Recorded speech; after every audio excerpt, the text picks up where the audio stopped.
नमस्कार छात्रों। सेठ रंगलाल कोठारी राजकीय महाविद्यालय राजसमंद। आज अपन इतिहास के अंदर मौर्य साम्राज्य, मौर्यकालीन सभ्यता और संस्कृति के बारे में अध्ययन करेंगे। उससे पहले अपन मौर्य साम्राज्य के शासक चंद्रगुप्त मौर्य, बिंदुसार और सम्राट अशोक के बारे में अध्ययन कर चुके हैं। अपन ये चीज़ देखते हैं कि इतिहास केवल राजा रानियों या सम्राटों, योद्धाओं या कूटनीति, षड्यंत्र या प्रशासनिक सुधारों के बारे में अध्ययन नहीं करता है, बल्कि इतिहास के माध्यम से हमें उस युग के जनजीवन के विविध पक्षों जैसे सामाजिक, सांस्कृतिक, आर्थिक आदि पक्षों की भी जानकारी प्राप्त होती है। इस दृष्टि से मौर्य युग का विशेष महत्व रहा है। मौर्यकालीन इतिहास के साधनों में कौटिल्य यानी कि चाणक्य का ही दूसरा नाम है। कौटिल्य का अर्थशास्त्र, मेगस्थनीज ने जो इंडिका लिखी थी उसके द्वारा, और अशोक के अभिलेखों से अपन को मौर्य काल में सामाजिक प्रशासनिक व्यवस्था के साथ साथ भारतीय जनजीवन के सामाजिक, आर्थिक, सांस्कृतिक पक्षों में भी अनेक महत्वपूर्ण परंपराओं का ज्ञान होता है। उसी के तहत आज अपन मौर्यकालीन सभ्यता और संस्कृति का अध्ययन करेंगे। सबसे पहले ही देखते हैं सामाजिक जीवन। मौर्यकालीन भारत का सामाजिक जीवन कैसा था। सबसे पहले अपन देखते हैं सामाजिक जीवन में वर्ण व्यवस्था। मौर्यकालीन भारतीय समाज में परंपरागत वर्ण व्यवस्था विद्यमान थी। इसकी पुष्टि अशोक के अभिलेखों से होती है। समाज में ब्राह्मण वर्ग का सम्मान अधिक था। अशोक के अभिलेखों से ज्ञात होता है कि शूद्रों की स्थिति दयनीय थी। यही कारण है कि अशोक ने अपने अधिकारियों को इस वर्ग के लोगों के साथ अच्छा व्यवहार करने के लिए बार बार आदेश देने पड़े थे। किंतु चारों वर्ण अनेक जातियों में विभक्त थे। जाति प्रथा का स्वरूप भी बड़ा जटिल था। जातियों में आपसी लेन देन और खान पान लगभग समाप्त हो गया था। हाँ, कभी कभी वेश्यों और शूद्रों में अंतर्जातीय विवाह होते थे। मेगस्थनीज ने भूल से उस युग के समाज को 7 जातियों में विभाजित किया था, बल्कि वैसे 4 जो वर्ग थे उसी में विभाजित थे। अब देखते हैं मौर्यकालीन विवाह पद्धति कैसी थी। उस युग में साधारणतः 12 वर्ष की अवस्था में लड़की और 16 वर्ष की अवस्था में लड़के का विवाह करवा दिया जाता था। कौटिल्य के अर्थशास्त्र में 8 प्रकार के विवाहों का उल्लेख वैसे मिलता है। स्वयं अशोक के एक से अधिक पत्नियों का भी उल्लेख मिलता है। मेगस्थनीज लिखता है कि भारतीयों को बहुत सी स्त्रियां शादी करने का अधिकार प्राप्त था। कौटिल्य अर्थशास्त्र में पुरुष द्वारा दूसरा विवाह करने की कुछ शर्तों का भी प्रावधान किया गया है।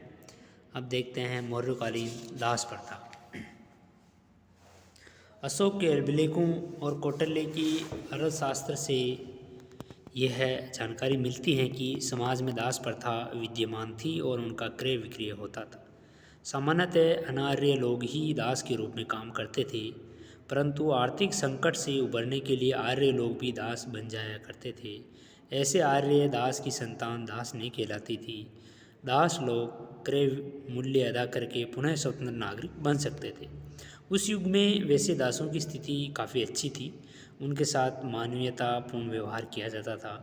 वे दास जो लोग थे वेतनभोगी सेवक की भांति, या अपन ऐसे कह सकते हैं परिवार के एक सदस्य की भांति रखे जाते थे। देखते हैं अपन खान पान। मौर्य काल में लोगों को अच्छे भोजन का शौक था। उनके भोजन में चावल की प्रधानता थी और समाज में मांसाहार का भी प्रचलन था। अशोक के अभिलेखों से भी पता चलता है कि भोजन के लिए अनेक पशु पक्षियों के मांस का उपयोग किया जाता था। अर्थशास्त्र में भी मांस बेचने वालों तथा पका हुआ मांस बेचने वालों का उल्लेख मिलता है। समाज में मदपान का भी प्रचलन था। मदिरा पान केवल मदिरालयों में ही किया जा सकता था। मेगस्थनीज के अनुसार सामान्य लोग मदिरा पान नहीं करते थे, केवल विशेष अवसरों पर ही ऐसा करते थे। अब देखते हैं स्त्रियों की स्थिति। मौर्यकालीन समाज में स्त्रियों की स्थिति के दोनों पक्ष अच्छे और बुरे का उल्लेख मिलता है। स्त्रियों को पुनर्विवाह का अधिकार था। दुराचारी पति से संबंध विच्छेद, पारिवारिक संपत्ति के दाएं भाग, दहेज पर अधिकार आदि बातें उनके अच्छे पक्ष को प्रदर्शित करती हैं। स्त्रियों का समाज में अच्छा स्थान रहा है। परंतु कुछ अपवाद स्वरूप केवल भोग विलास तथा संतान उत्पन्न करने का साधन मानना, उनको घरों के भीतर ही रखना, उन्हें आध्यात्मिक तथा दार्शनिक ज्ञान से दूर रखना, उन्हें उच्च शिक्षा प्रदान न करना आदि बातें उनके निम्न स्तर को भी वैसे प्रदर्शित करती है। उसके बाद अपन देखते हैं नैतिक स्तर। मौर्यवीन भारतवासियों के जीवन का नैतिक स्तर काफ़ी अच्छा था। लोग सामाजिक एवं राजकीय नियमों का पालन करते थे। झूठ चोरी आदि से आम लोग घृणा करते थे। लोगों में झगड़े बहुत कम होते थे और उन्हें न्यायालयों में जाना पसंद नहीं था। लोग अपने घरों पर ताले नहीं लगाते थे, ऐसा मैगस्थनीज ने अपनी इंडिका नामक ग्रंथ में लिखा था। इससे लोगों की ईमानदारी का पता चलता है। अशोक ने तो लोगों के नैतिक पक्ष को और अधिक उन्नत बनाने के लिए अथक प्रयास किए थे। कुल मिलाकर अपन ये कह सकते हैं कि मौर्यकालीन भारतवासियों का जो जीवन था वो सुखी था, उनका नैतिक स्तर बहुत ही अच्छा था। अब अपन देखते हैं मौर्यकालीन कला। मौर्यकालीन कला के अंदर स्थापत्य कला और मूर्ति कला है। सामान्य रूप से भारतीय कला का इतिहास सिंधु घाटी की सभ्यता से वैसे प्रारंभ होता है। सिंधु घाटी सभ्यता के बारे में अपन ने पहले पढ़ा था, किंतु भारत में एक सुसंगठित सुव्यवस्थित जो कला का युग का जो प्रारंभ अपन मान सकते हैं वह है मौर्यकाल। और मौर्यकाल से ही स्थापत्य कला मूर्ति कला का एक व्यवस्थित शुरुआत होती है। मौर्य युग से पहले भारत में कलात्मक दृष्टिकोण भावना तथा हुनर अवश्य विद्यमान था, परंतु मौर्य युग से पहले कलात्मक अभिव्यक्ति के उत्पादनों यानी साधनों और वस्तुओं तथा राजकीय आश्रय और शांति में सुव्यवस्थित जनजीवन के अभाव में भारतीय कलाकारों को अपनी भावनाओं को अभिव्यक्त करने का बहुत ही कम अवसर मिलता था। मौर्य युगीन स्थापत्य कला के स्मारक मुख्यतः अपन को 4 रूपों में मिलते हैं: स्तंभ, स्तूप, भवन और गुहागर। स्तंभ मौर्यकालीन, सबसे पहले अपन देखते हैं स्तंभ।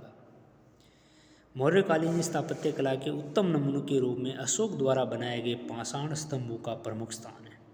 अशोक के काल में निर्मित लगभग 30 स्तंभ भारत के विभिन्न स्थानों में प्राप्त हुए।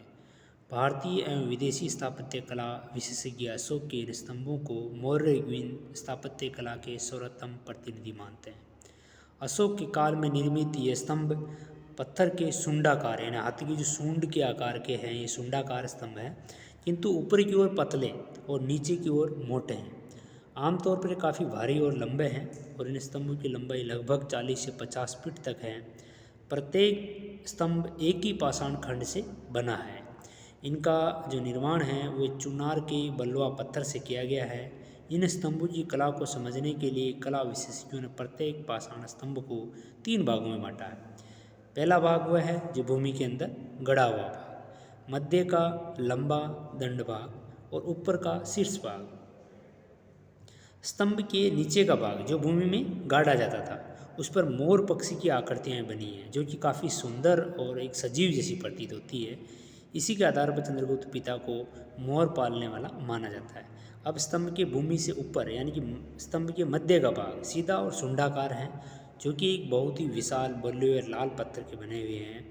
इन स्तंभों पर विशेष प्रकार का लेप किया गया है जिसकी चिकनाई, पॉलिश और चमक आश्चर्य में डालने वाली है।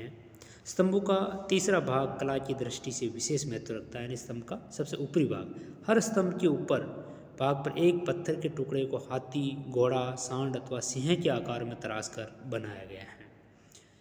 किन्हीं स्तंभों पर पशुओं की आकृतियाँ चारों ओर बनी हैं और उनके पीठ के हिस्से बीच में मिलते हैं। इसी प्रकार का अंकन सारनाथ स्तंभ के शीर्ष पर 4 सिंहों के रूप में किया गया है।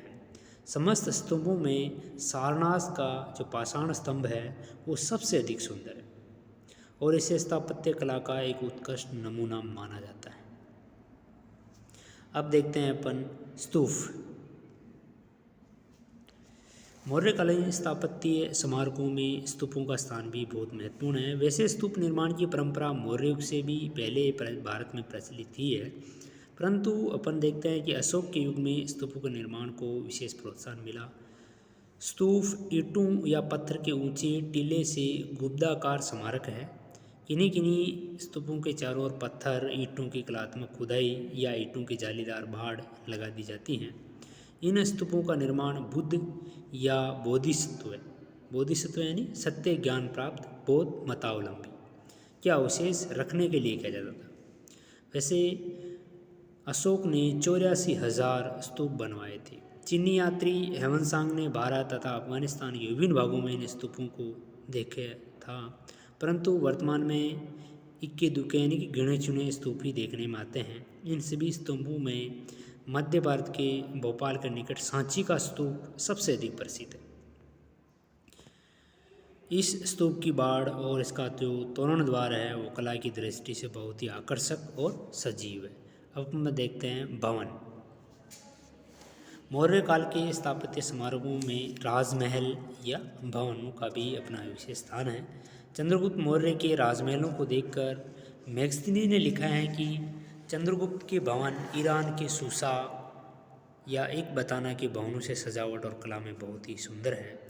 चंद्रगुप्त मौर्य के समय तक भारत में भवनों और मकानों का निर्माण लकड़ी व ईंटों से होता था, किंतु अशोक के समय में इस क्षेत्र में परिवर्तन आया और मकान जो है वो पत्थर के बनने शुरू हुई।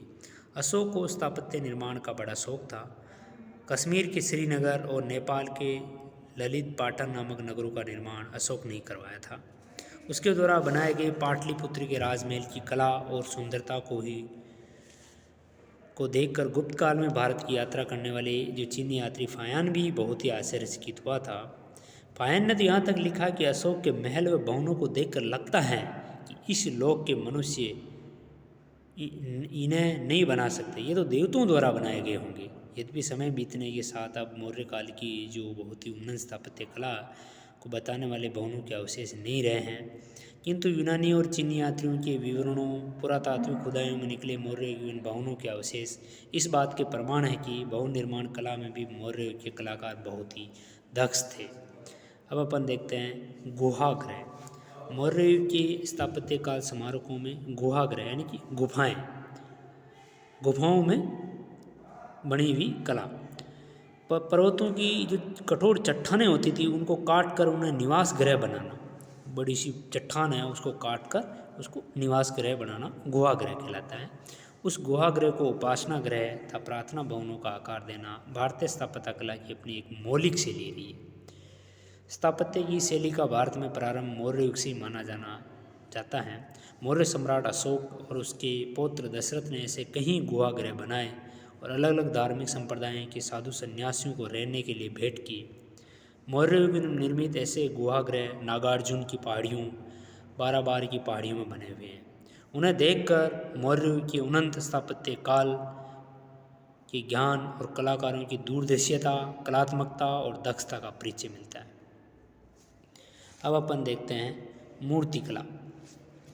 मौर्यकालीन कला का क्षेत्र स्तूपों, भवनों, स्तंभों तक ही सीमित नहीं रहा है। वैसे मूर्तिकला के क्षेत्र में भी काफ़ी पर्याप्त उन्नति हुई है। मथुरा के पास परखम में मिली यक्ष की मूर्ति, बैसनगर की क्षत्रिय मूर्ति, पटना और दीदारगंज में मिली मूर्तियाँ विशेष कलात्मक और उल्लेखनीय हैं। इनका आकार वृहत और आकृति प्रभावशाली न होने पर भी इनमें भावों का अंकन बड़ा आकर्षक है।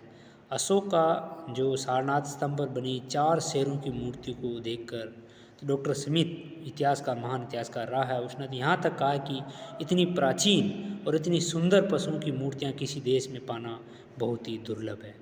और अशोक का जो रामपुरवा स्तंभ जो है उसके शीर्ष भाग के सांड की मूर्ति में भी सजीवता और स्वाभाविकता देखने को मिलती है। मौर्य काल में चित्रकला के क्षेत्र में भी काफ़ी प्रगति होती है और बौद्ध शैली के चित्रों की रचना मौर्य युग में प्रारंभ हो गई थी। मौर्य काल की कला के इन उत्कृष्ट नमूनों को देखकर बहुत से विद्वानों की मान्यता है कि मौर्य काल अपने मूल में भारतीय नहीं है, उसको ईरानी कला से प्रेरणा मिली है। परंतु मौर्य काल के अंदर भारत की स्थापत्य कला, मूर्तिकला और चित्रकला के बारे में बहुत अच्छा विकास हुआ है। मौर्य शासकों ने अपने साम्राज्य की उन्नति के लिए ऐसा सब कुछ करने का प्रयत्न किया, परिणाम स्वरूप भारत में सांस्कृतिक विकास संभव हुआ है। तो आज अपन ने मौर्यकालीन सभ्यता और संस्कृति के बारे में अध्ययन किया है। धन्यवाद छात्रों।